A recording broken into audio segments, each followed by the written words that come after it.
Namo tassa bhagavato arahato samma sambuddhassa. Namo tassa bhagavato arahato samma sambuddhassa. Namo tassa bhagavato arahato samma sambuddhassa. Okay, good evening, everyone.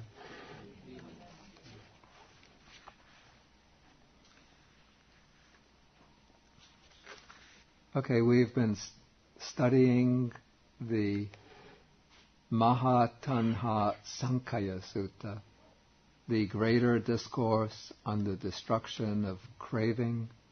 This is Sutta number 38 in the Majjhima Nikaya. And last time, just shortly before we ended, I brought in the forward exposition on dependent origination. This is on page 353 at the bottom of the page in paragraph 17.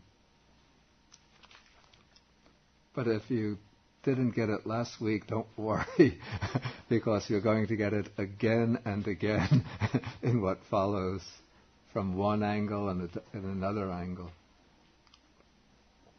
So we go over it again in reverse sequence in paragraph 18. You see, in paragraph 17, the Buddha just takes it straight through in forward order, beginning from ignorance and then ending in old age and death, sorrow, lamentation, pain, grief, and despair. And he just sets it out as a straight sequence of factors, one conditioning the next.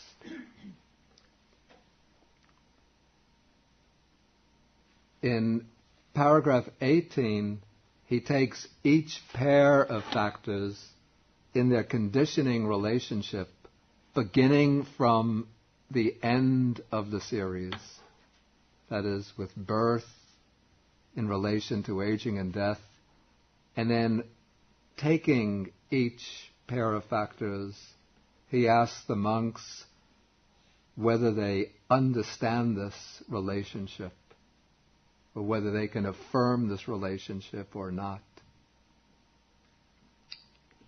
Okay, so we begin with birth as a condition for aging and death.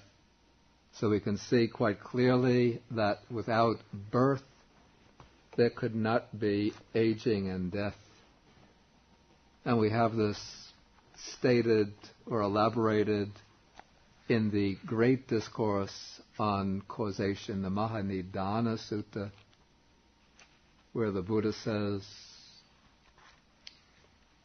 to explain how birth is the condition for aging and death, he says, if there were absolutely and utterly no birth of any kind anywhere, that is, birth of gods into the state of gods, of spirits into the state of spirits, of human beings into the state of human beings, of animals into the state of animals, and so on. If there were no birth of beings of any type into any state, then in the complete absence of birth, with the cessation of birth, there could be no aging and death. Okay, so this is how birth is a condition for aging and death. Okay, then the next factor is not so immediately clear, how being or existence, bhava, is a condition for birth. Okay, what is meant here by bhava, being or existence, is the karmically active side of existence. This is the side of existence in which we create the karma that will project we create the karma that will manifest a new state of existence in the future. We create the karma that will precipitate a new state of existence in the future. So this karma can be of three types. That is, karma which is productive of sense sphere existence. That is, any of the ordinary types of wholesome and unwholesome karma that we perform. Or it can be karma which is productive of existence in the form realm. That is, the attainment of the jhanas. Or it can be karma that is productive of existence in the formless realms. That is, the attainment of the formless meditative states, the arupa meditations, the formless meditations. So these states of karma, these states have the force, the power to create a new state of existence in the future. And so these karmically active side of existence is the condition for birth into some one or another of these three realms of existence. So in this way, being or existence is the condition for birth. In the Great Discourse on Causation, the Buddha says,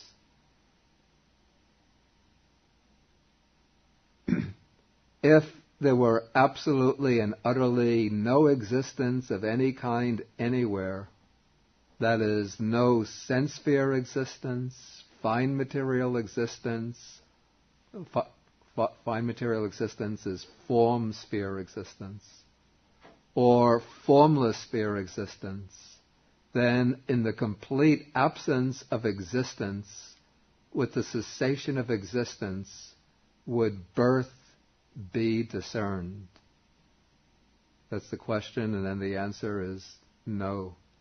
And so birth, in this way we can understand that existence is the cause, the origin, the condition for birth.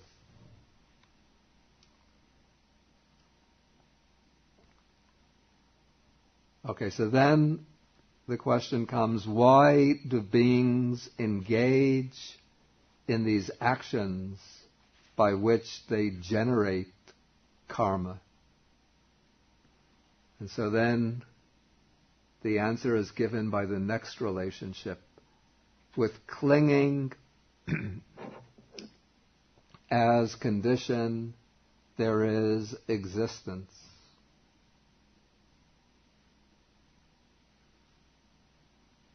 And so it's through clinging that one engages in these activities that create the karma that brings forth a new state of existence. The Buddha speaks about 4 types of clinging: clinging to sense pleasures, clinging to views, clinging to rules and observances, and clinging to a doctrine of self. And he says in the Great Discourse on Causation, if there were absolutely and utterly no clinging of any kind anywhere, that is, no clinging to sense pleasures, no clinging to views, no clinging to rules and observances, no clinging to a doctrine of self, then in the complete absence of clinging, with the cessation of clinging, there could be no existence. That is, no creation of karma productive of a new state of existence.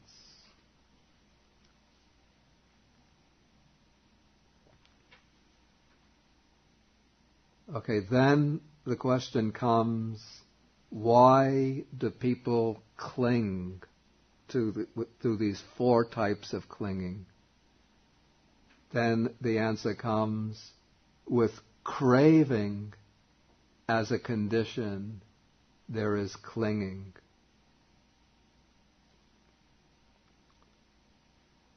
And so because people have craving, they cling through one of these four types of clinging. And the Buddha elaborates in the Great Discourse on Causation. He says, if there were absolutely and utterly no craving of any kind anywhere, that is, no craving for form, sounds, smells, tastes, tactile objects, or mental objects, then in the complete absence of craving, with the cessation of craving, there could be no clinging.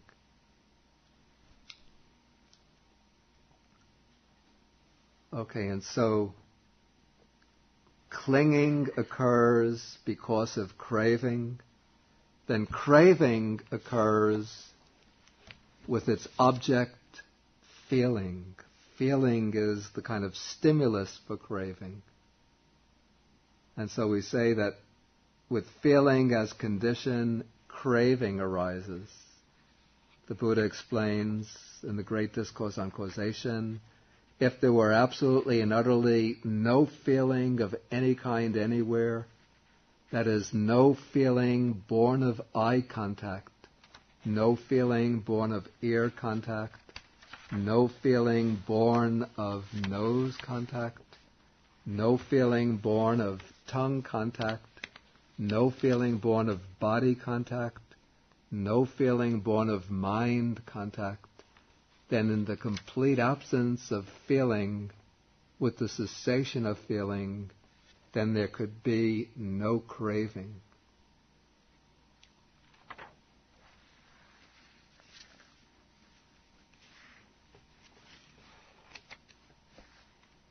Okay, then, feeling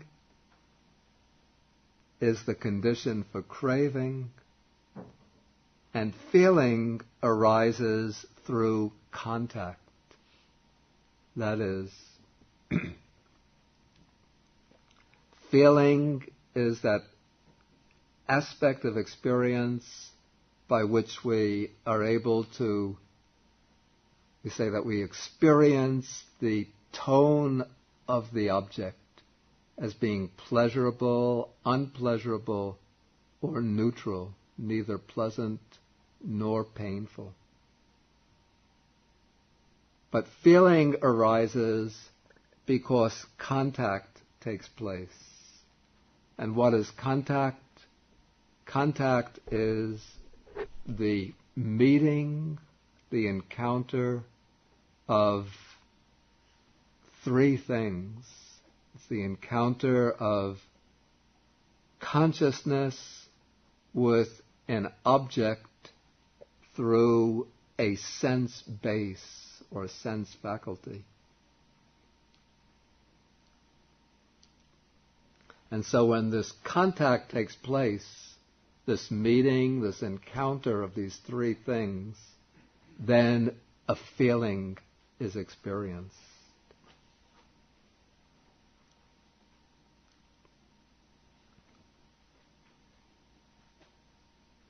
And so feeling has contact as condition. And what is the condition for contact? The condition for contact, here it's called the sixfold base, but in more simpler to understand it as the six sense bases, the six sense faculties. What are these six sense faculties? The eye, ear, nose, tongue, body, and mind.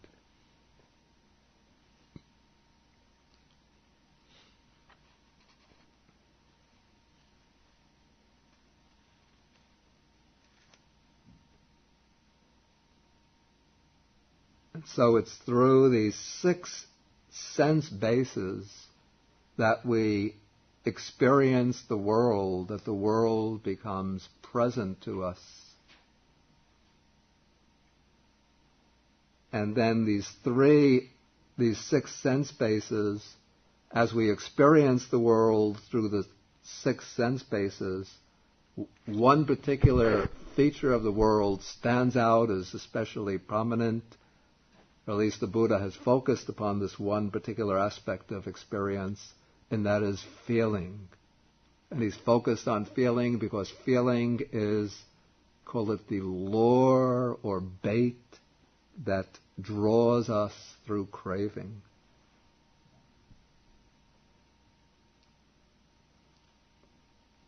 And then continuing back, what brings these 6 sense bases into existence?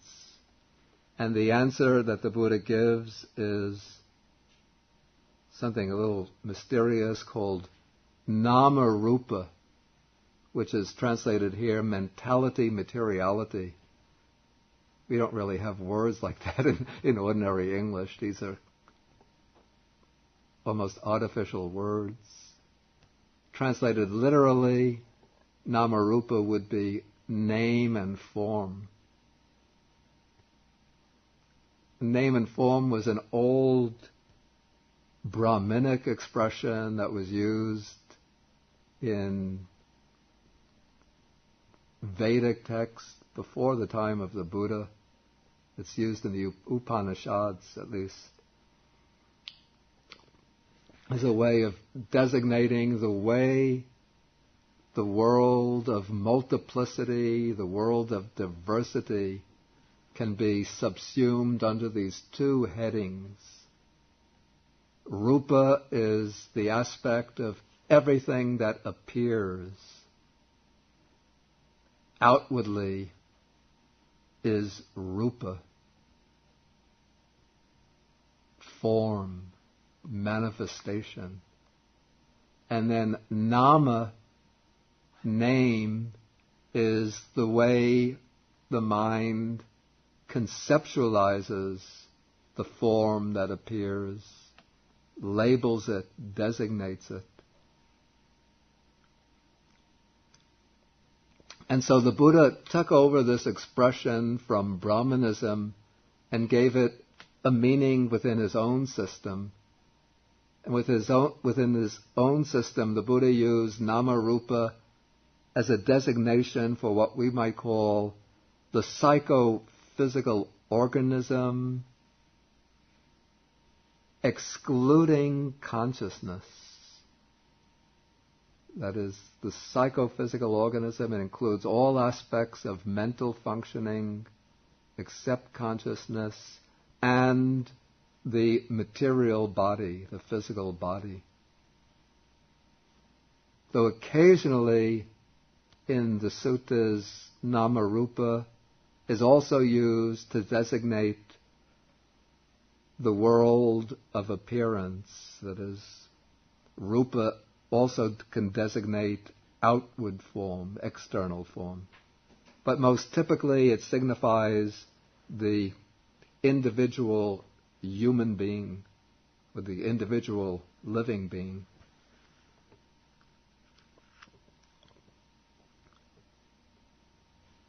And when we come to this section of dependent origination, it's Nama-rupa is particularly understood to be the living organism in the stage of development within the womb as that organism is taking shape within the womb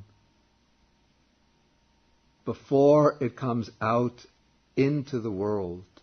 So of course it also designates the living being within the world after it's come forth from the womb and is now a person, a human being within the world.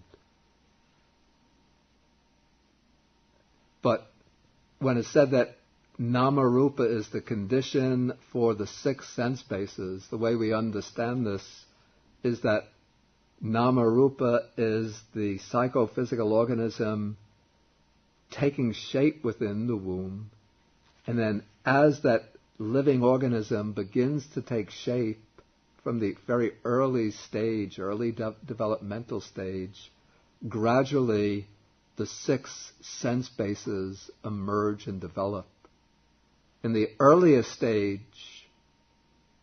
what would be, in modern terms, we would call it the stage immediately after fertilization, the first stage of the, I think it's called the zygote. There would be present just the body base of the 6 bases, just the body base and the mind base, the kayayatana and manayatana.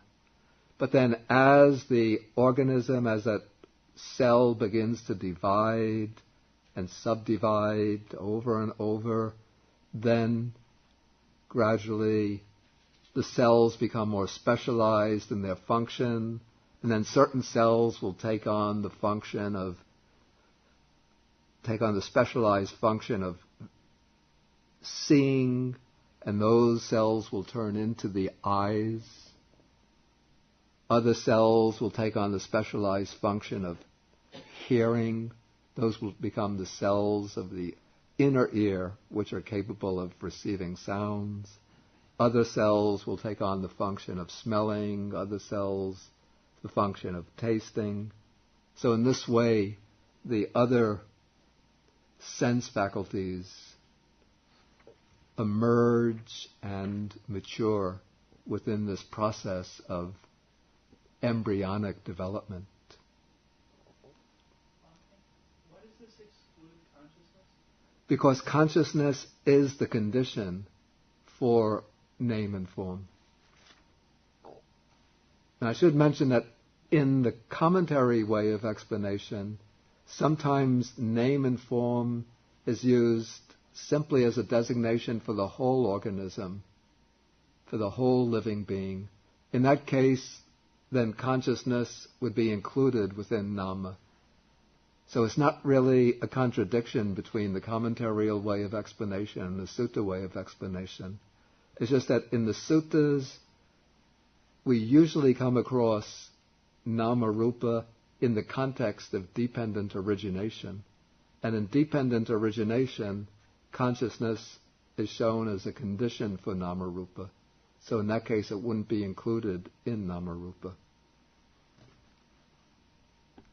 Okay, so then we have this living being now taking shape within the womb. So then the question arises, what is the condition for name and form, or mentality materiality, or the psychophysical organism to take shape in the womb and to start developing and maturing? The answer that the Buddha gives is that consciousness is the condition for name and form to arise and mature. In this discourse, it's given very concisely, but we need, the great discourse on causation gives it somewhat more elaborately.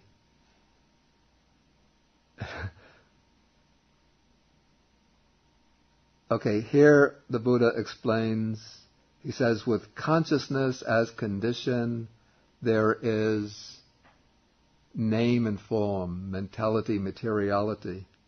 How that is so, Ananda, should be understood in this way. If consciousness were not to descend into the mother's womb, would name and form take shape in the womb? Then Ananda says, certainly not, sir. Then the Buddha says, if after descending into the womb, consciousness were to depart, would name and form, mentality, materiality, come forth into this present state of existence? That is, would it come forth as an individual living person? And the answer is certainly not, Venerable Sir. Then the Buddha says, if the consciousness of a young boy or young girl were to be cut off, would name and form, mentality, materiality, grow up, develop, and reach maturity? And the answer is certainly not, Venerable Sir.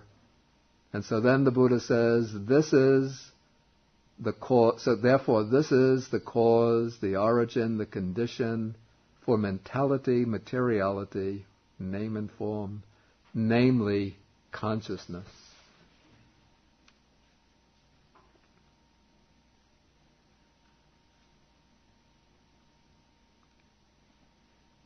Okay, so then the question arises, what is the condition for consciousness to appear in the womb?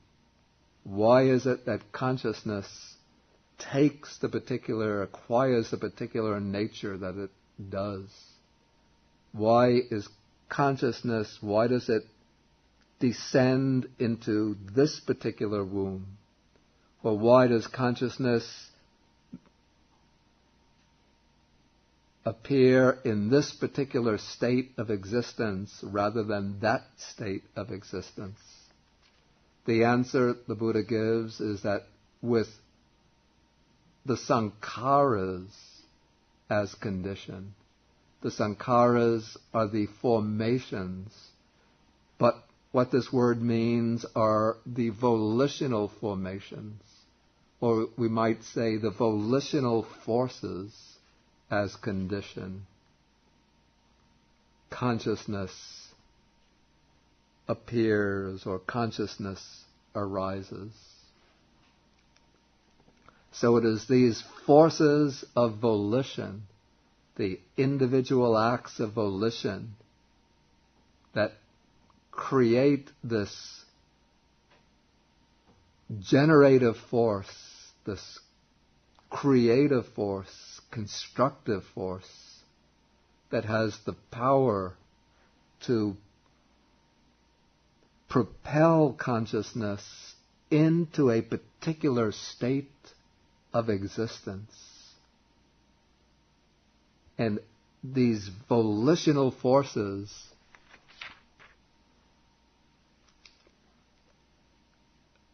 we can say that they inhere within that consciousness as it arises, even in that first moment of consciousness that arises in the womb, or sometimes springing up spontaneously, fully formed within some state of existence.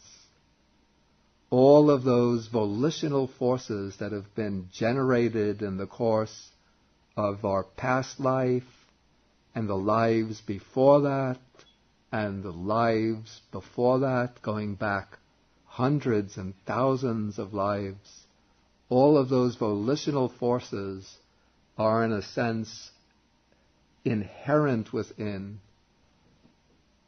or acting upon, or at a subtle level conditioning the arising of consciousness from moment to moment. And so in this way, these volitional forces are the conditions operating upon consciousness. Though they are not, I have to say that they're not determining forces, in that consciousness is not completely, absolutely determined by the past volitions. But at any moment that is in our active waking life, we have a power through our own decisions, our own resolutions, our own choices, to change the course of our lives, of our consciousness. But still there's this huge backlog of our forces of previous volitions always in the background acting upon the mind. and bringing into the present, manifesting in the form of karmic results with which we have to deal in our lives. And so many of the events in our lives are ripenings, fruits, manifestations of this huge accumulation of volitional forces. And then we respond to these manifestations of past karmic forces by making new decisions, new choices, which generate new volitional forces. And those new volitional forces will govern our destiny in the future.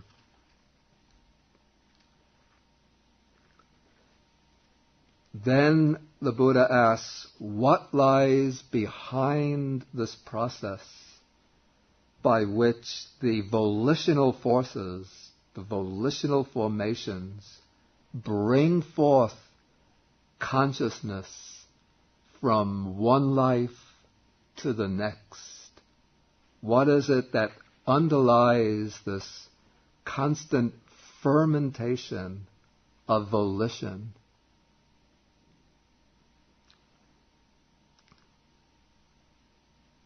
What is it that is constantly igniting the will to generate these volitional forces, whether wholesome, unwholesome, good or bad actions?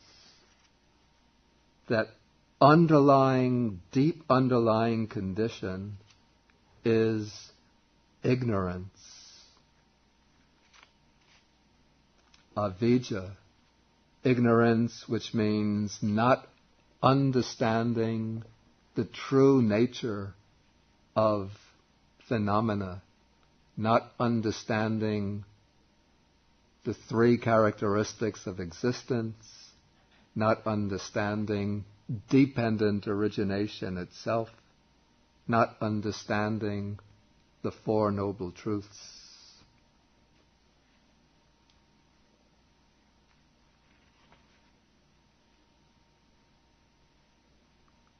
Okay, so now at this point we come to the beginning of the series when we go in forward order with ignorance as a condition for formations.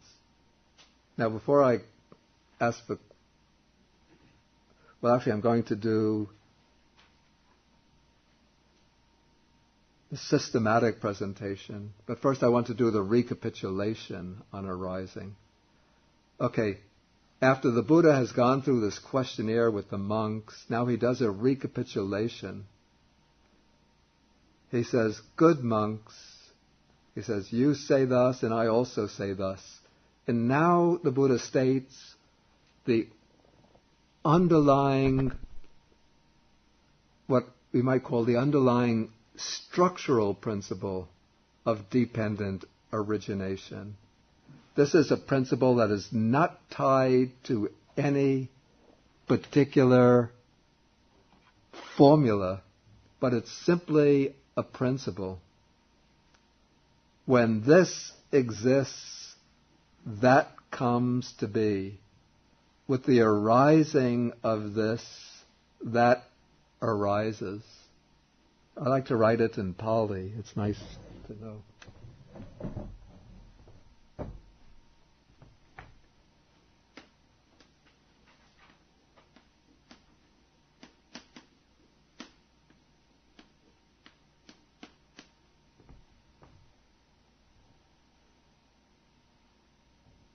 See, because of the use of the locative absolute, one could use the same pronoun in Pali, and one will understand that it has distinction of this and that, whereas in English we have to use two different pronouns, this and that. So imasmin sati, that's the locative absolute. When this exists, idang hoti, that comes to be. Imas upada, with the arising of this, idang upajjati, that arises. Now this principle, you might call this the abstract principle of conditionality. This can be used in many different ways. And in fact, the Buddha uses this in the suttas to explain different aspects in the functioning of society. Even in the Maha Sutta, the Great Discourse on Causation, he uses it to explain how kind of social chaos and social disorder arises through craving, leading into attachment, into possessiveness, into suspicion. Then it leads to conflict, quarrels, disputes, and then into complete social chaos. Other suttas apply this principle of conditionality, well, in many different ways. So it's not tied just to this 12-factored formula that we know as dependent origination.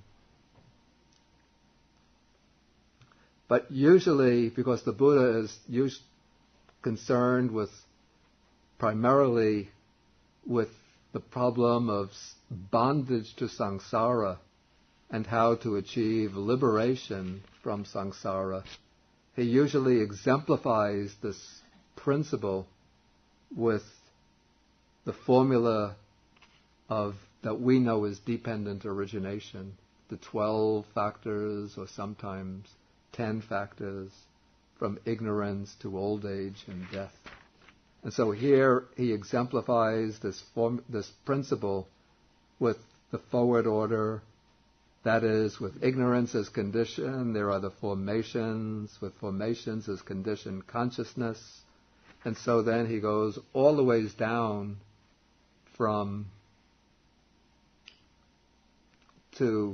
with birth as condition, aging and death, sorrow, lamentation, pain, grief, and despair come to be. Such is the origin of this whole mass of suffering.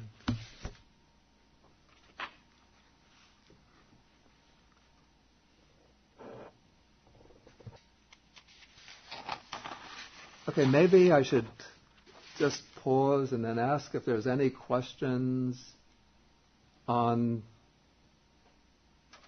the explanation that I gave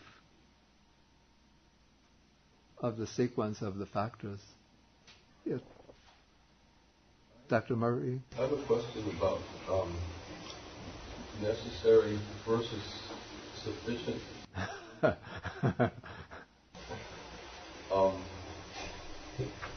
guess, for example, consciousness is not determined necessarily by past volitions in the sense of present action, but it would seem to be determined necessarily that it should take form, and so that there would be it might be a sufficient condition in one context and only a necessary one in the other. Am I making sense?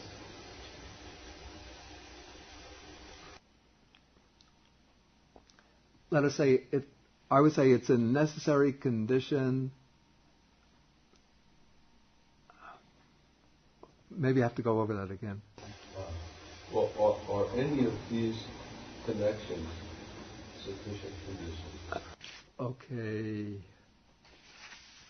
I'd say certainly birth is a sufficient condition for aging, and birth is a sufficient condition for death. Not necessarily for aging. Well, in a technical sense, you could say birth is a condition for aging and death, since as soon as one is born, technically one is aging, even if one doesn't get up into... Well, there are stories of people who ascended birth never die, without dying. I don't know if they're in Buddhism.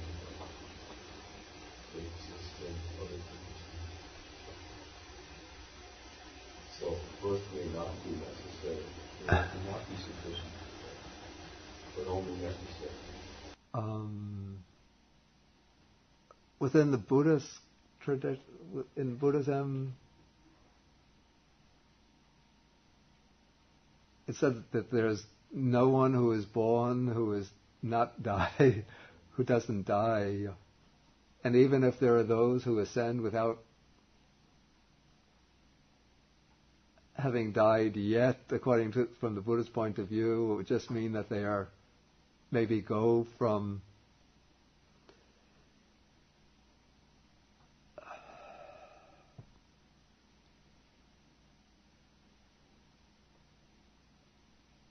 that they've ascended, from this world, say, into a heavenly world, but that they haven't yet escaped death. It's just that their life hasn't yet come to an end in that heavenly world, but that it will come to an end.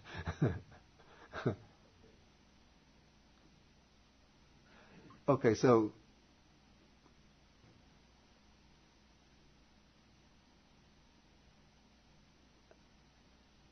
but maybe at this point I'm really asking, my point is to ask if there's anything that needs to be cleared up in my explanation, rather than to explore the implications. Yeah, George. I wonder about clinging and craving. Yeah. Clinging has always seemed to me to be redundant. I don't know what it adds that craving doesn't already have. They're very close, and sometimes the difference between them is illustrated by similes which are not completely convincing. One simile is given is that craving is like a thief's intention to take a desirable object, like a thief is going to steal some precious jewel. So the thief's desire to take the jewel is like craving, and the thief's putting his hand on the gem, the jewel, and taking it, that is like clinging.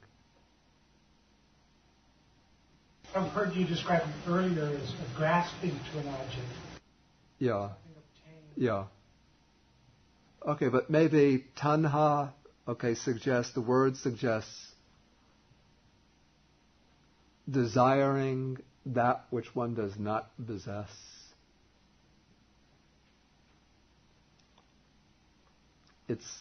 The word literally means thirst. So thirst is one has a dry mouth, one needs water, one wants water. So one has that craving for water. So it's something one doesn't have, one wants. One has that craving for that which one doesn't have. Upadana is it's based on the word for taking, adana, and upa gives a sense of firmness.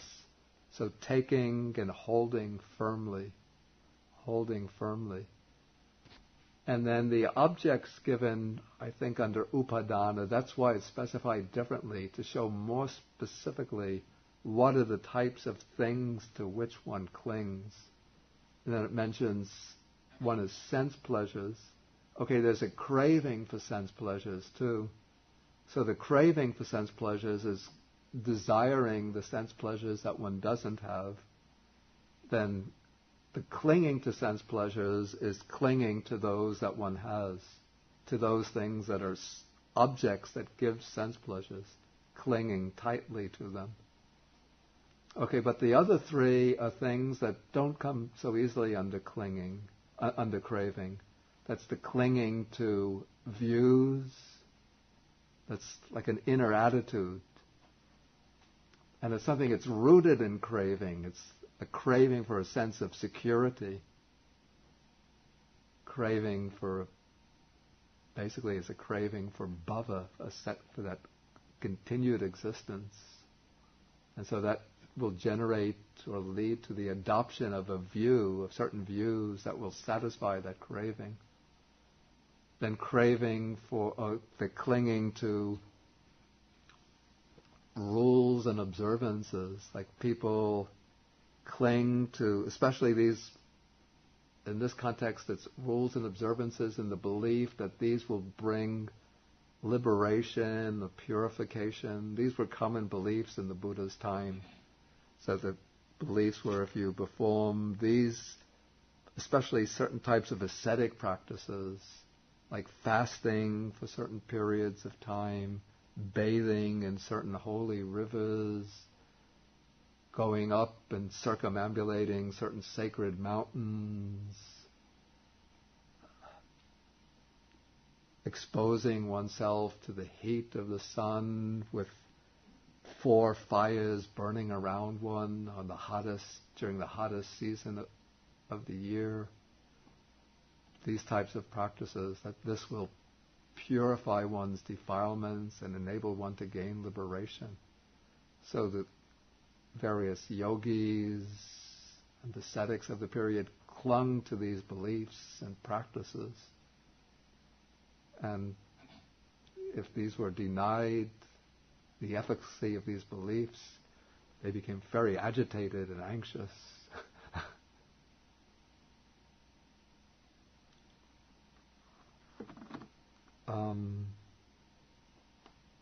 And then the clinging, the most fundamental clinging, the hardest one to give up, is this clinging to the attavada, clinging to a doctrine of self. That's something that's different from a craving, though we could see that it's rooted in craving, because one wants to have a sense of self, but then when one comes across a doctrine of self, one thinks that is something that satisfies my conception of my real self. That's what I really believe about myself. And so then one adopts that belief, it's satisfying, gratifying, and then one clings to it, and then one holds to it very tightly. And then if one comes across something like the Buddha's teaching on non-self, anatta, that none of the objects, none of the things within ourself, form, feeling, perception, mental formations, consciousness, all of this is not self, then one wonders, then what is myself? Then that sense of clinging it's like the rug is being pulled from underneath it. What is there to stand on anymore? Nothing to stand on.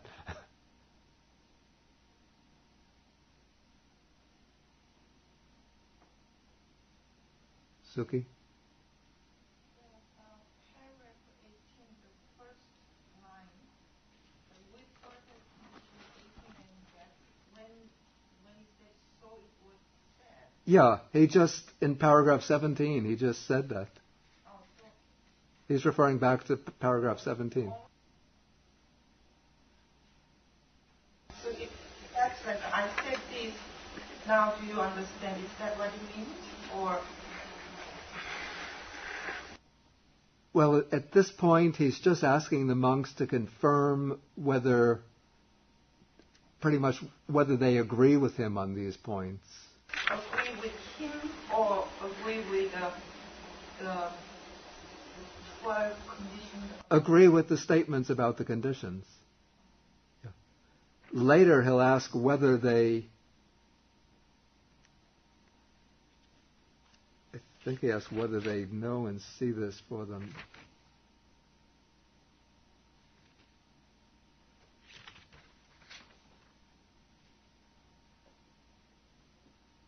No, he doesn't quite ask them directly whether they know and see this for themselves, but I think it's implying, what's implied is that they have known and see, that they know and see dependent origination for themselves.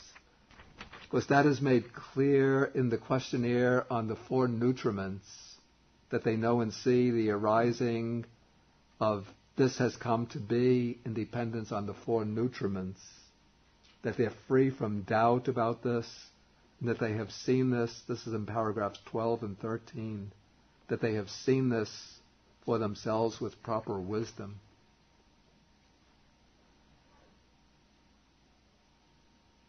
At the very end of paragraph 18, I'm assuming this is a typo here. I know what happened with this. Yeah, that is a typo. Yeah, in this printing, they reinstated a typo that had been corrected from the first printing. It had been corrected in the second and third printing, but somehow they put that old typo back into this, which is the fourth printing. It's the second edition, but it's the fourth printing. A number of old typos that had been corrected had reappeared in this edition. Okay, I want to go, unless there's an urgent question, yeah.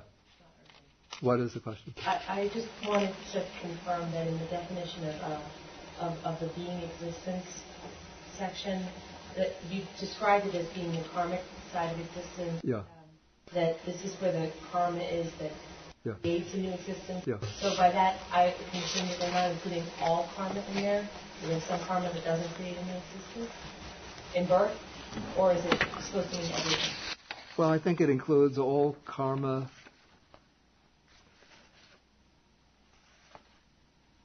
I don't know. I mean, does it depend on how you're looking at dependent origination, whether you're seeing it as going from one life to the next, or within one life? I think it's looking at those karmas which have the potential to create a new state of existence. Not all karmas have that potential. And also I should say, with regard to bhava, existence, the way the commentators explain it, they say that there's two aspects to bhava. One is the karmically creative, the other is the passive or resultant side of existence. Now, when it's said that being is the condition for birth, then we have to understand that it's the karmically active side of existence that's the condition for birth. But when it's said that clinging is the condition for being, for bhava, then we can understand that clinging is the condition for both the karmically active side and also for the resultant side, because clinging conditions activities that generate karma, and also clinging itself will lead one into a new state of existence in the future. Okay, this table, I want to go through this table, which I handed out, and some of the classifications here. This table shows the way dependent origination is treated by the commentators in the Theravada tradition. And basically, though there are some maybe minor differences, but there's a great deal of similarity the way dependent origination will be treated by what I've seen by the commentators in the northern tradition, probably going back to Sarvastivada commentators, whose influence then was absorbed by later commentators in the Mahayana like Asanga, Nagarjuna Asanga, and their influence remains in, for example, the Gelugpa school in Tibet. And so there's, I would say, a 90% agreement on this way of treating dependent origination. So the division into 3 periods, I've heard criticism, some say that this was an invention of Buddhaghosa. No, it goes back even long before Buddhaghosa. It goes back to the period probably even preceding the division of the early Buddha Sangha into different schools. One finds it in works, well, very early works of the Theravada Abhidhamma, Patisambhida Magga, which are distinctly Theravada works, but from a very early period, long before Buddhaghosa. Okay, so the way dependent origination is treated is to take these 12 factors and divide them into 3 periods. And now this is a word that has to be said, that this division into 3 periods, I call it an expository device to understand how the 12 factors work as one series. It doesn't mean that ignorance and volitional formations belong exclusively to the past.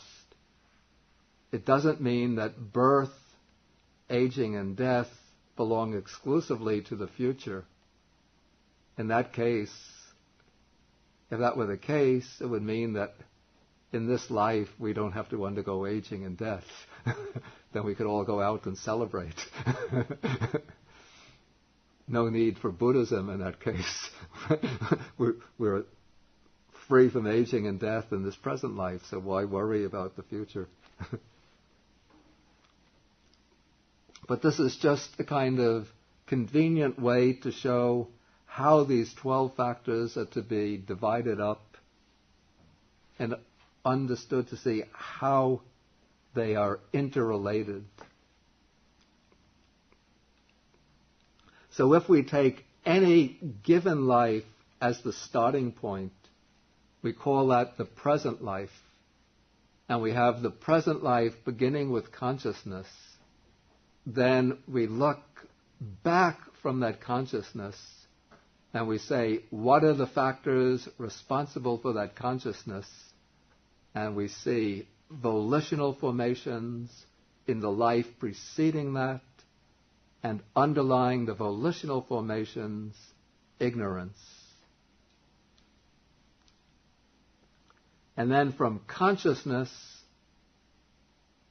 as the starting point of the present life, we have name and form, that is the formation of this being in the womb, the gradual formation of that organism, then the emergence of the 6 sense bases, the making of contact with the world through the 6 sense bases, the arising of feeling.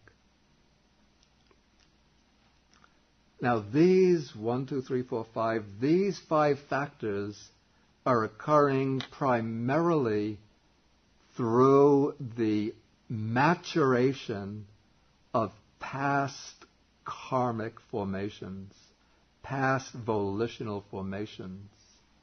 So these are considered to be 5 present effects. If you look in the far right-hand column, those are considered the 5 present effects. Consciousness through feeling. Now as feeling takes place, feeling will stimulate or provoke craving.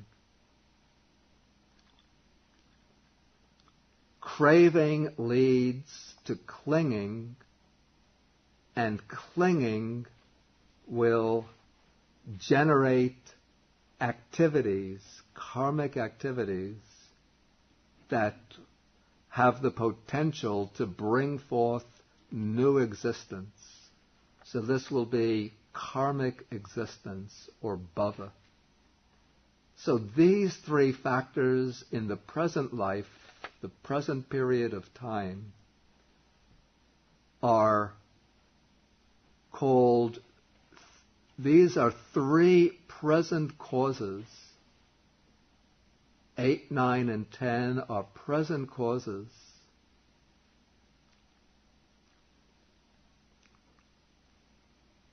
And these present causes bring forth in the future period, the next life, they bring forth birth,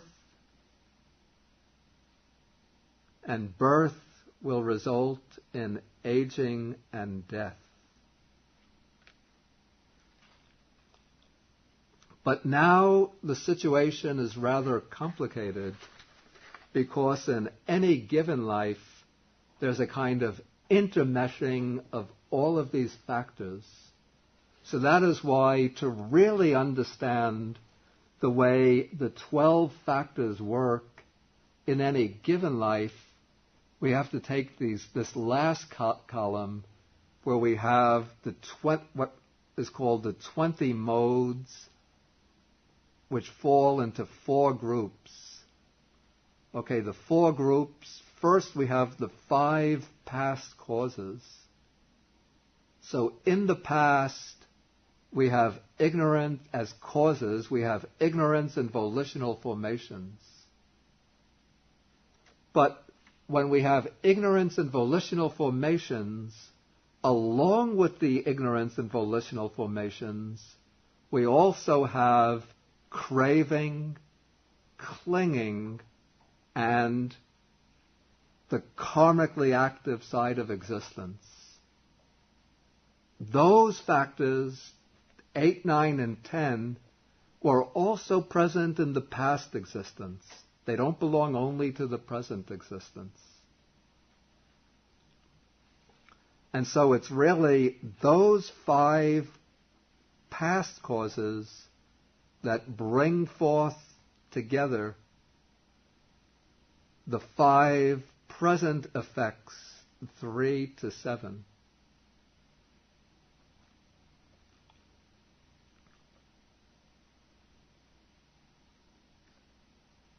Okay, then when we speak about the present causes, 8, 9, and 10, craving, clinging, and karmic existence, along with those 3, we also have ignorance and volitional formations.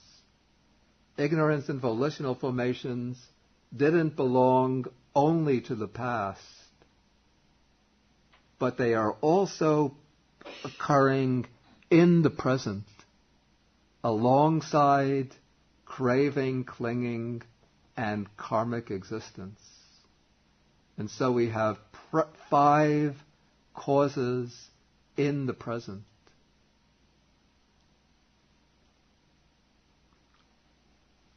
And then, when we speak about birth, aging, and death in the future period, what is it that undergoes birth, aging, and death? Actually, it's really consciousness together with name and form. But I think just to fill out the pattern of having 5s and 5 and 5, they also throw in the 6 sense bases, contact, and feeling. So we get 5 future effects. That is, factors 3 to 7 are also what is occurring in the future.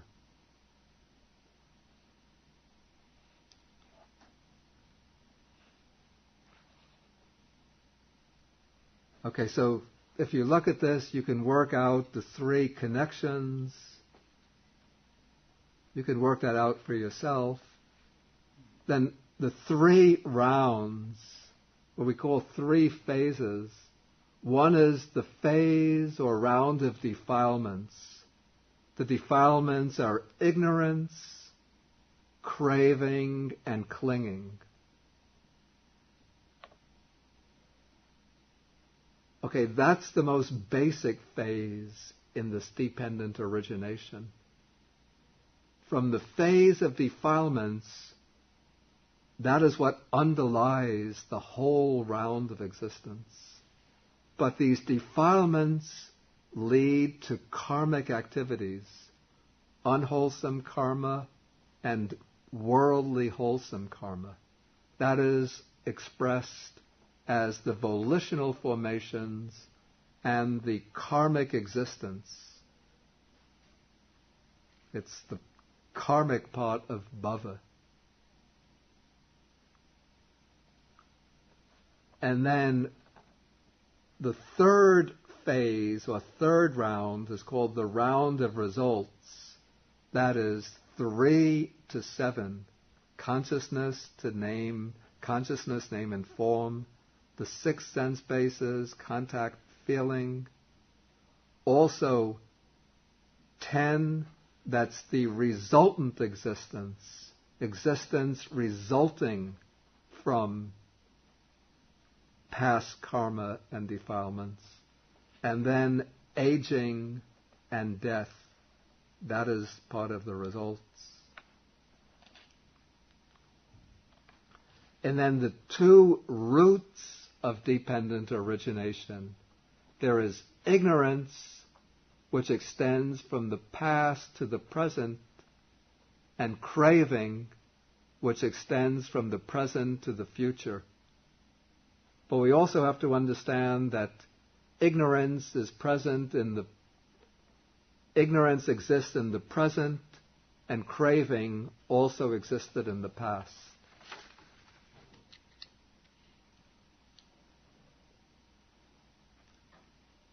Also, I think at this point, then I'll stop and ask if there's any questions. So you keep talking about 10 bhava as having 2 parts. So is the way to understand those 2 parts the karma vipaka there? Yeah. Okay. One is the karmically creative side of existence, the side of existence where we create karma, and the other is the vipaka side of existence. It's called actually upapatti bhava. That's the resultant side of existence, that which results from our activities. It's the rebirth together with everything that happens as a result of previous karma in the course of existence. Oh, Debbie. On the second column, number 11 and 12, birth and aging and death, how come these 2 does not appear on the third column as well? How come? The third column does not have anything related to death. How come they're not in the last column?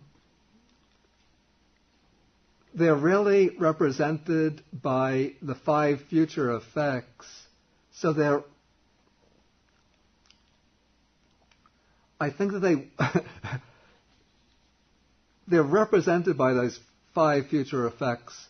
But I think when this formula was made up, the teachers who made that formula, they wanted to have 5 groups, 4 sets of 5 groups.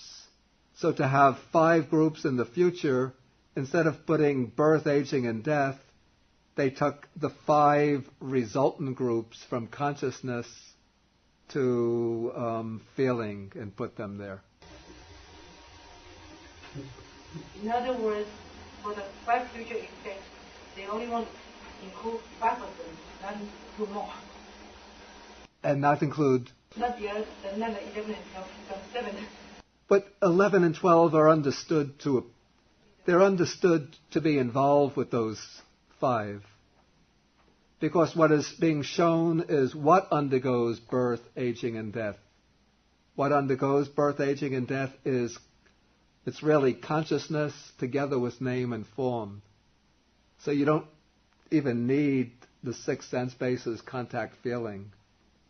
But just to have, to have a neat formula or a neat table with 5 factors in each of the 4 groups, you have to bring in all 5 of them. It's just, we have to remember that these different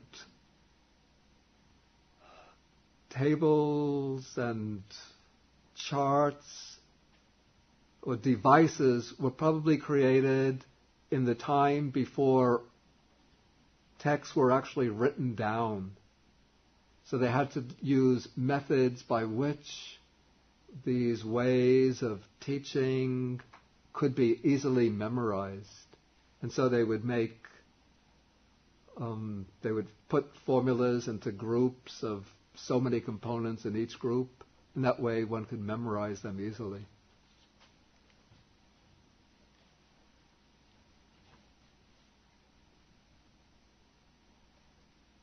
Any further questions?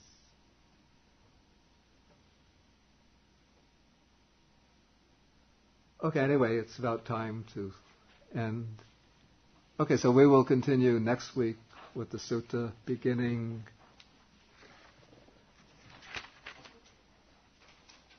from the exposition on cessation, which is really just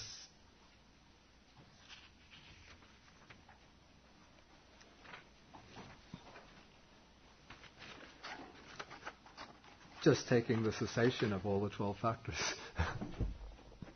Okay, so we end by sharing the merits.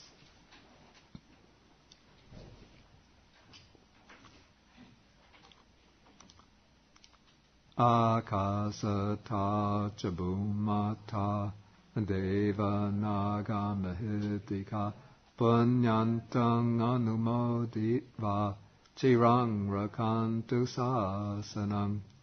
Akasata chabumata deva naga mahitika punyantang anumoditva chirang rakantu desanam.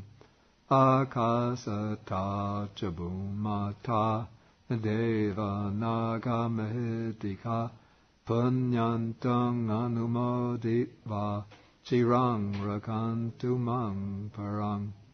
Etavata cha amhehi sampadang punya sampadang sabbe deva anumodantu sabba sampati siddhya. Etavata cha amhehi sampadang punya sampadang sabbe bhuta anumodantu sabba sampati siddhya. Etavata cha amhehi sampadang punya sampadang sabbe